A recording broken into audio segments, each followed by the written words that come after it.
Sugar போடணும்.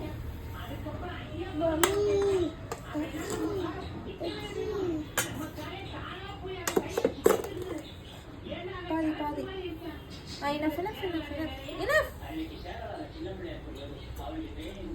அளவுக்கு தண்ணி ஊற்றிக்கணும்.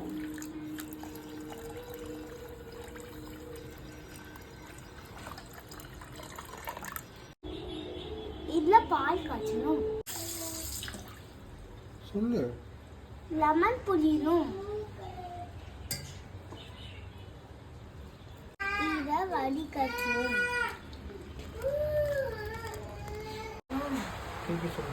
வாஷ் பண்ணணும்.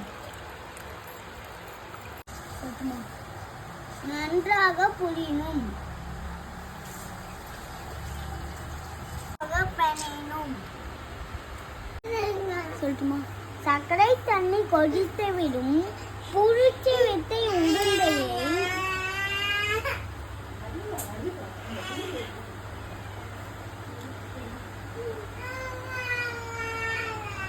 பட்டு மிடிடம்